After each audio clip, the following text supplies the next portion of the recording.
अब हम लोग ट्रायंगल ही चैप्टर का एग्जांपल नंबर 2 देखेंगे। आर एस अग्रवाल का ही है सारा एग्जांपल्स। पहले एग्जांपल्स हम बार बार बोल रहे हैं कि एग्जांपल्स बहुत ही इंपॉर्टेंट होता है, तो आप लोग पहले एग्जांपल को सॉल्व कीजिए, उसके बाद जाके एक्सरसाइज हम लोग सॉल्व करेंगे। एक्सरसाइज का भी आपको हर एक क्वेश्चन का सॉल्यूशन हम देंगे, ठीक है ना।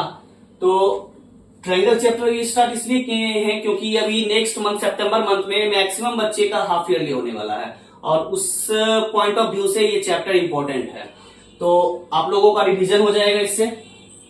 ये क्वेश्चन एग्जांपल नंबर 2 बोल रहा है कि in a triangle ABC 2 angle A is equal to 3 angle B is equal to 6 angle C, then find angle A, angle B and angle C. अब यहां पे बच्चे कंफ्यूज हो जाते हैं। ये क्वेश्चन 6-7 का है, ठीक है ना, बट अभी 9th में ट्रायंगल चैप्टर जब दिया है तो उसमें बेसिक से वो हाई लेवल पे गया है, तो पहले ये सारे क्वेश्चंस को एक बार रिवीजन होगा, उसके बाद हम लोग धीरे धीरे इसका लेवल अप होगा क्वेश्चन का, ठीक है ना। तो आप लोग ये मत सोचिएगा ये सब क्वेश्चन क्लास 7 का है, क्लास 6 का। हाँ, क्लास 7 में आप लोग बनाए होंगे ये क्वेश्चन को, ठीक है ना। फिर से हम लोग इसको देखेंगे।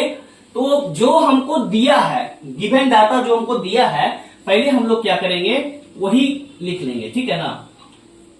नहीं तो इसको हम लोग क्या करते हैं, ये बड़ा इसके इज इक्वल टू में एक कांस्टेंट मान लेते हैं, कांस्टेंट के मान लेते हैं, ठीक है ना। 2 angle A, let 2 angle A is equal to 3 angle B is equal to 6 angle C is equal to K. अच्छा, ये के हमारा क्या है, कांस्टेंट। के हमारा क्या है, कोई कांस्टेंट है, ठीक है ना। तो देखते हैं। अच्छा, ये जब हमारा ये तीनों के इज इक्वल टू में के आया है, इसका मतलब ये के जो है ये तीनों के बराबर है। 2 एंगल ए के बराबर भी के है, 3 एंगल बी के बराबर भी के है, और 6 एंगल सी के बराबर भी के है, ठीक है ना। तो हम लोग क्या करते हैं, इसका जो है पहले एंगल ए, एंगल बी और एंगल सी का वैल्यू निकालते हैं, ठीक है ना। तो कैसे निकालेंगे हम, पहले लिखेंगे 2 angle A is equal to K, लिख सकते हैं हम लोग, क्योंकि ये तो तीनों के बराबर के है ना। तो यहां से हमारा angle A is equal to क्या हो जाएगा, therefore angle A is equal to क्या हो जाएगा, के बाय 2। क्या हो जाएगा, के बाय 2 हो जाएगा, ठीक है ना। ठीक उसी प्रकार 3 angle B is equal to क्या हो जाएगा, के, ठीक है ना। यहां भी therefore angle B is equal to क्या हो जाएगा, के बाय 3। ठीक उसी तरह 6 angle C is equal to क्या हो जाएगा, के, therefore angle C is equal to क्या हो जाएगा, के, ठीक है ना, के बाय 6, ठीक है। अब जब हमारा angle A, angle B, angle C तीनों हमको पता चल गया है। अच्छा, अभी यहां हमारा एक्चुअल मेजरमेंट हमको पता नहीं चला है एंगल का कि कितना है। एक्चुअल मेजरमेंट हमको पता चला है नहीं, क्योंकि यहां भी क्या है, के बाय 2 है, के बाय 3 है, के बाय 6 है, और हम लोगों को पता है एंगल सम प्रॉपर्टी में कि तीनों एंगल का जो सम होता है वो कितने के बराबर होता है, 180 के बराबर होता है, ठीक है ना। तो यहां पे वही सेम चीज लिखेंगे, we know that the sum of angles of a triangle is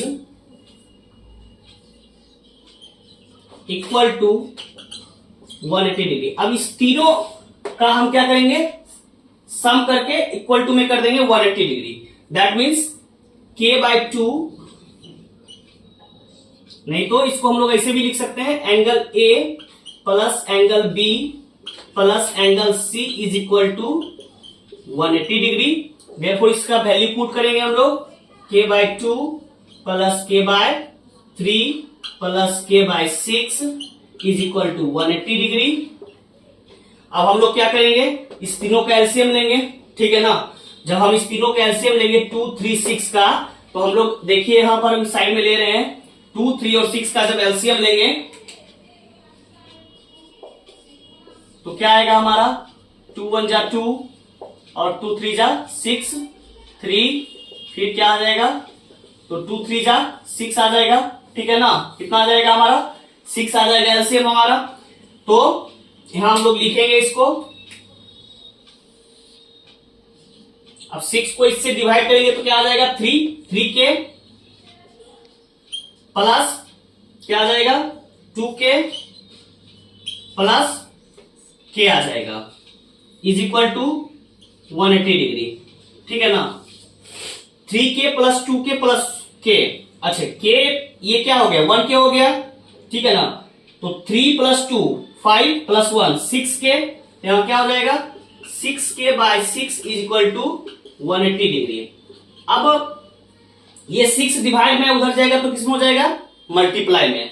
ठीक है ना, तो क्या हो जाएगा 6k is equal to 180 multiply 6। इसको मल्टीप्लाई करके भी लिखना नहीं है, जब इसका हम सॉल्यूशन करेंगे k का वैल्यू निकालेंगे। यहां पर अगर आप देखें तो हमारा k इक्वल टू क्या हो जाएगा, ये 6 मल्टीप्लाई में उधर जाएगा तो किसमें हो जाएगा डिवाइड में हो जाएगा। तो 180 मल्टीप्लाई 6 बाय 6, जब इसको हम लोग काटेंगे तो क्या आ जाएगा k इक्वल टू 180 डिग्री आ जाएगा। क्या आ जाएगा 180 डिग्री 180 आ जाएगा, सॉरी 180 आ जाएगा।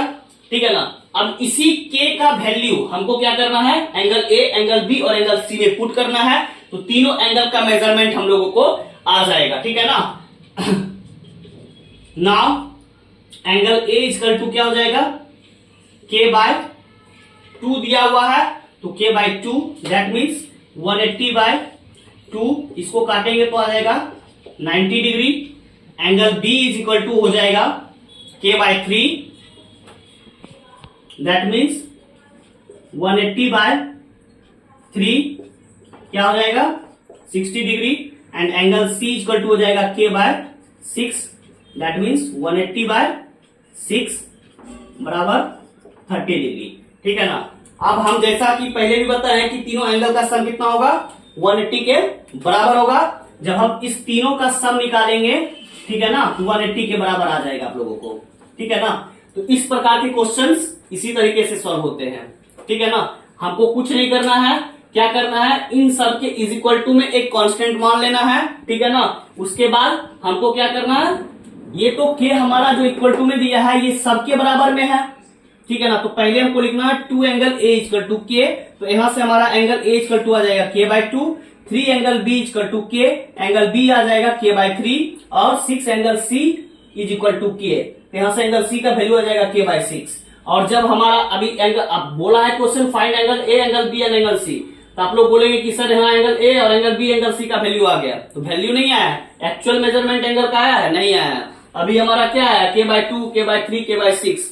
हम लोग क्या करेंगे, हम लोग जानते हैं सम प्रॉपर्टी ट्रायंगल का कि तीनों एंगल का सम कितना होता है 180 के बराबर होता है। इस तीनों का सम निकाल के इक्वल टू में कर देंगे 180, तब इसको सॉल्व करेंगे तो k का वैल्यू आएगा, k का वैल्यू हमारा 180 डिग्री आया है, सॉरी 180 आया है। अब यही k का वैल्यू इस तीनों में पुट करेंगे तो हमारा एक्चुअल मेजरमेंट एंगल का आ जाएगा। ठीक है, तो